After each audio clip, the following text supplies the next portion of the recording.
Assalamualaikum dan salam sejahtera.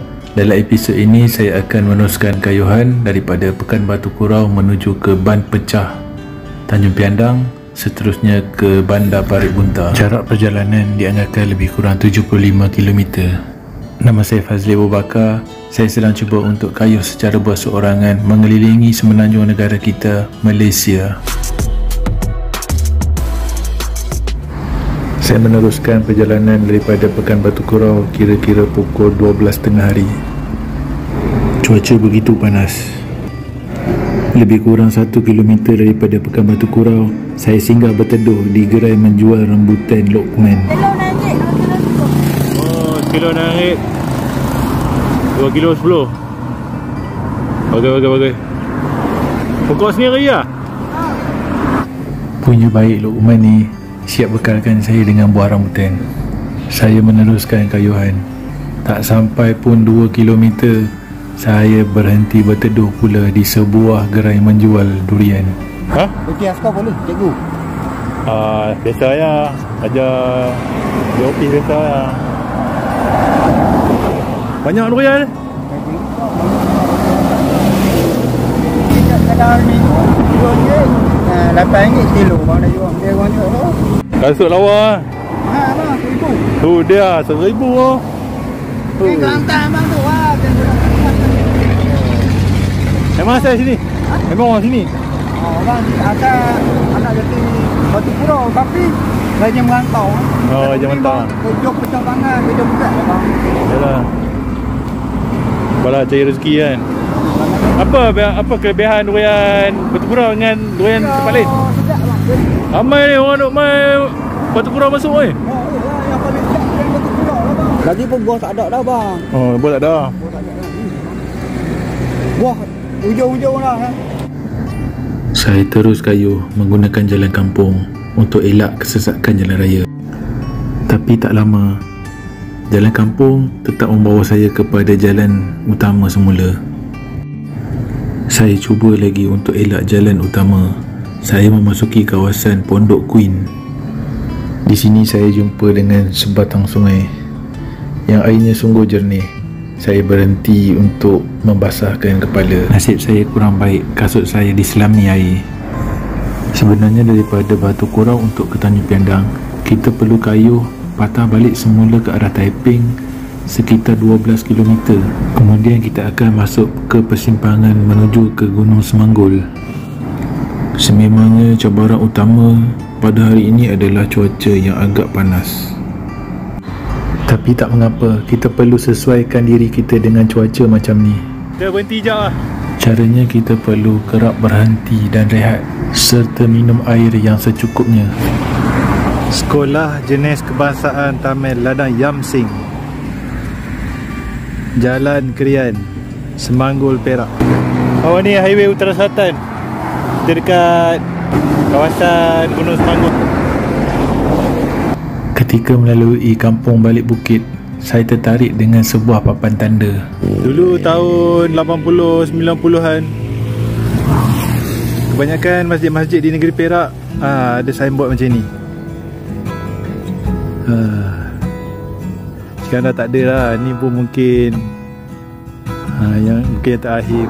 Sebelum sampai ke Pekan Gunung Semanggul, saya belok ke kanan menuju ke Kampung Selamat. Saya bercadang untuk makan tengah hari di sana. Sekarang kita akan menuju ke Kampung Selamat. Sebenarnya baru saya tahu yang Kampung Selamat ni terletak berhampiran dengan Tasik Bukit Merah. Pemandangan Tasik Bukit Merah daripada sini memang cantik. Kita boleh lihat terdapat rumput-rumput hijau yang tumbuh di sebahagian permukaan tasik. Sungguh mengasihkan. Kita dah sampai dah Kampung Selamat. Nampak gayanya kita kena patah balik ke Gunung Semanggul lah. Tak ada kedai nampak lah. Mungkin ada tapi belah-belah dalam. Tapi saya rasa kita patah balik lah. Kita pergi makan dekat Gunung Semanggul. Ada kenduri, ni ada kenduri tapi tak kena panggil lah, segan lah. Saya berhenti seketika di pinggir Tasik Bukit Merah untuk melihat dan menikmati keindahan alam di sini. Mengikut sejarah, Tasik Bukit Merah adalah tasik buatan manusia yang pertama di Malaysia. Tasik ini telah dibina pada tahun 1906 ketika pemerintahan Sultan Idris. Tasik ini terbentuk daripada pembinaan sebuah empangan, iaitu Empangan Bukit Merah. Tasik Bukit Merah adalah satu-satunya tasik yang mempunyai lintasan kereta api untuk direntasi di negara kita ini. Bagan Serai 15 kilo lagi. Tekan Kayu. Sebelum sampai ke Pekan Gunung Semanggul, kita akan melalui sebuah laluan yang agak unik. Kita seolah-olah perlu masuk ke dalam bukit untuk sampai ke sebelah sana. Okay, kita akan masuk ke dalam bukit ni. Macam terowong kan. Sejuk lah udara sini. Okey, kita akan turun bukit pula. Itu dia. Ada cahaya di hujung.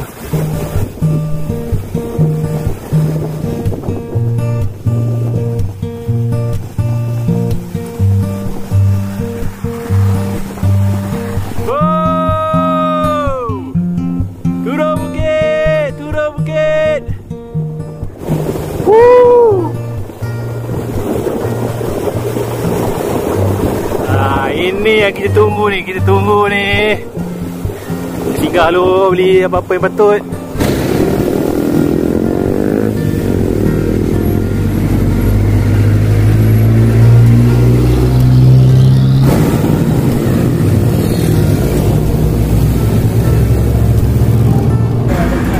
Kosong.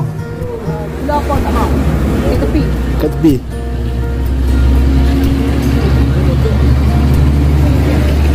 Tak ada kedai jual nasi ke? Ya ke? Oh. Kalau pergi Bagan Serai ni terus je? Kanan?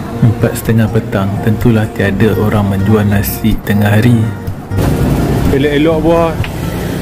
Ni langsat ke? Ha? Oh, dukung. Dukung ada. Oh, manggis ada. Pelam dia pun besar-besar tau.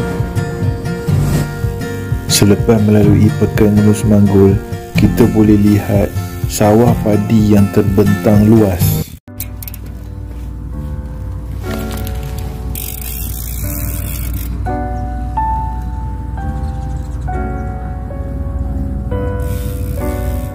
Di Simpang 4 Semanggul, saya memilih untuk menggunakan jalan gula. Sawit aja. Wah, 20 kilo lagi. Kuala Kurau. Pemandangan sawit je. Oh, mencabar. Tengok ni ha, sawit. Sawit. Sebenarnya saya okey je dengan jarak dan cabaran cuaca yang panas terik ni. Cuma saya terfikir alangkah baiknya jika saya menggunakan laluan melalui Pekan Bagan Serai untuk ke Tanjung Piandang. Saya pilih untuk melalui Jalan Bagan Serai. Pasti banyak view yang boleh kita lihat di sepanjang perjalanan. Namun bila difikirkan semula, mungkin ada hikmahnya. Jalan gula ni agak kurang kenderaan dan mungkin ianya lebih selamat. Saya singgah di 2 buah pondok polis bantuan untuk berteduh. Di sepanjang jalan gula, kita hanya boleh lihat pemandangan ladang kelapa sawit. Pemandangan ladang kelapa sawit seperti tiada penghujungnya. Pada ketika ini jam menunjukkan pukul 5.45 petang. Saya tidak pasti sama ada sempat atau tidak untuk melihat matahari terbenam. Oi, bahaya ni. Ada buaya. Tiba-tiba cuaca bertukar menjadi redup dan saya boleh merasai bau laut. Petanda kita semakin hampir dengan laut. Saya lihat terdapat banyak monyet berhampiran dengan jambatan Kuala Kurau. Saya tiba di Jambatan Kuala Kurau pukul 6.45 petang. Dari jambatan ini saya boleh lihat matahari semakin hampir dengan permukaan laut. Saya masih ada harapan untuk melihat matahari terbenam.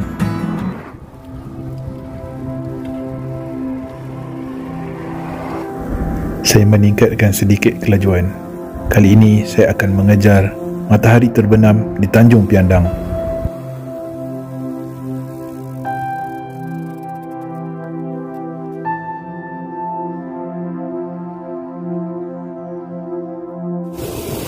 Ada sawah padi yang menguning. Saya singgah sebentar di perkampungan nelayan Kuala Kurau. Inilah jambatan yang kita lalui tadi. Pemandangan di sini memang menarik. Saya sempat lagi berjalan-jalan di atas jeti bot nelayan. Alhamdulillah saya telah tiba di kawasan ban pecah sebelah Kuala Kurau pukul 7 petang. Terdapat banyak gerai jualan dan ramai orang di sini. Saya terus beredar. Orang ramai dan gerai jualan hanya tertumpu di bahagian hujung sana sahaja. Kita boleh lihat di sepanjang pantai ban pecah ini terdapat bongkar-bongkar batu yang dibina secara seragam. Ia dibina bagi mengelak hakisan ombak. Menurut cerita, tempat yang saya duduk ini satu ketika dahulu adalah tanah sawah padi yang subur. Pada tahun 1960 berlaku ombak besar yang menyebabkan pantai ini terakis. Kita boleh lihat dekat belakang ni ada sawah padi, dekat je berhampiran dengan pantai ni. Alhamdulillah, akhirnya saya dapat melihat matahari terbenam di Tanjung Piandang. Sungguh cantik dan indah panorama matahari terbenam. Semua ini adalah ciptaan Tuhan Yang Maha Esa.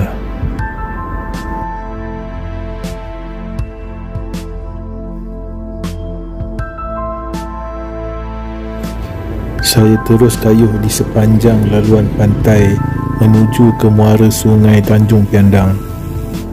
Saya berhenti seketika di sebuah warung untuk membeli air.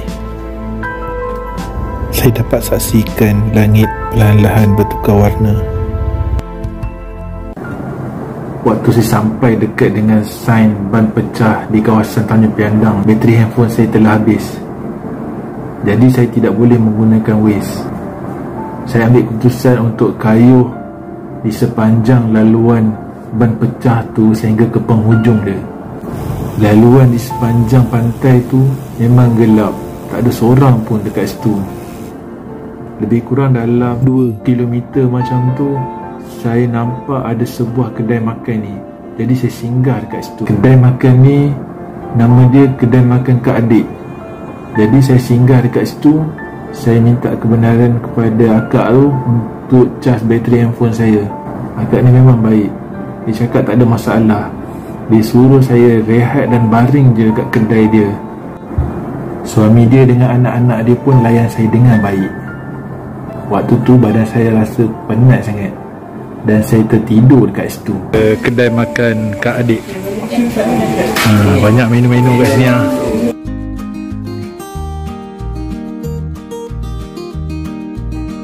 Resepi istimewa di kedai Kak Adik ni adalah mi udang special. Tengok udang dia.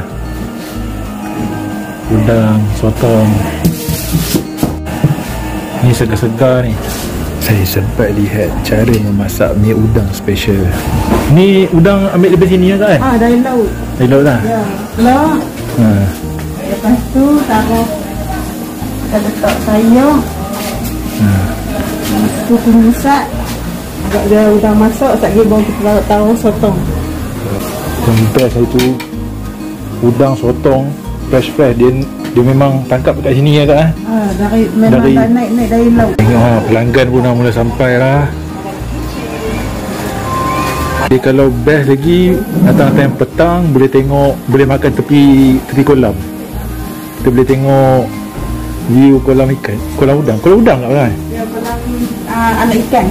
Kolam anak ikan. Dia bersih. Kita celup tai. Betul celup tai. Celup tai kat sini. Kuah ni. Ni celup tai pun dah. Kita celup tai. Ni bahan dia lah daging, ayam, ni oncah dia semua. Udang dia dah masak dah.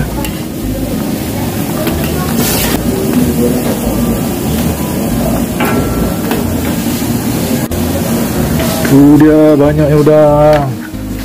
Ini spesial lah. Udang kita dah sampai dah. Itu dia mie udang.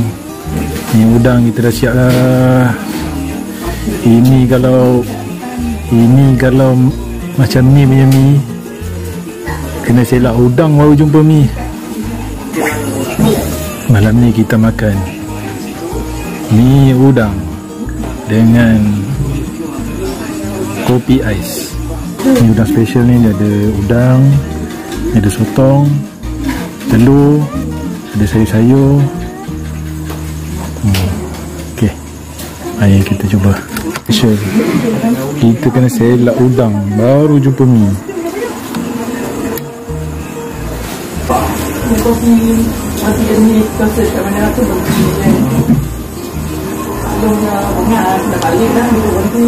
Kita minum dengan kopi ais.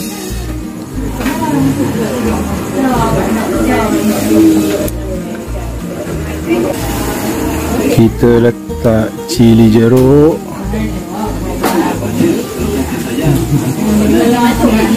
Segar sotong dia.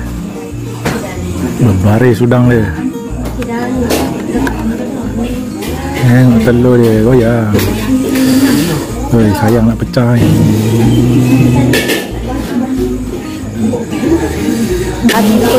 Afiduddin? Muhammad Abdul Qayyum. Abdul Qayyum. Tu adik mana sini nak? Cik nak tanya. Nama siapa? Rodamia Usna. Rodamia Usna.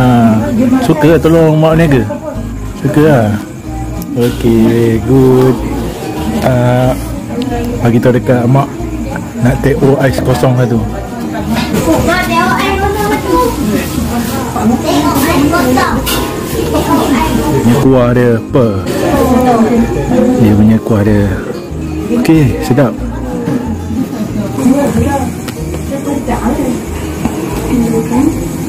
Okey, ni udang dia. Udang dia segar.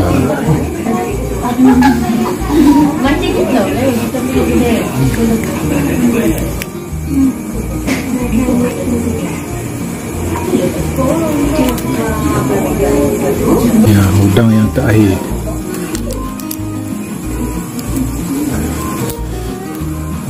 Banyak udang dia. Segar, manis. Memang baru naik daripada laut. Clear. Sedap. Puas hati. Ramai pelanggan yang datang. Pelanggan pun dah mulai ramai. Tengok ni akak ni sediakan 1, 2, 3, 4, 5 ni udang special. Okay, yang ramai orang order sini ni udang special lah kan? Ni udang dengan kotor celup. Oh, kotor celup. Ada pondok lah. Kita boleh makan dekat pondok. Ni kalau siang ni kalau makan kat sini kita boleh tengok pemandangan kolam ikan. Belakang ni semua ni kolam ikan lah.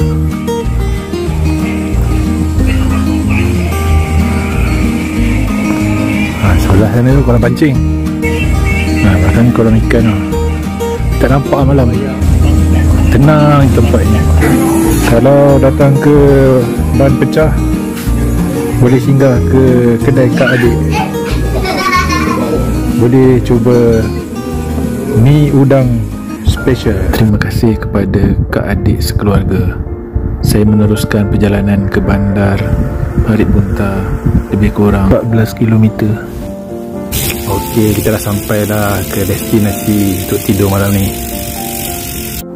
Terima kasih kerana sudi menonton video ini sehingga ke penghujungnya. Sampai kita berjumpa lagi di episod seterusnya. Terima kasih. Assalamualaikum.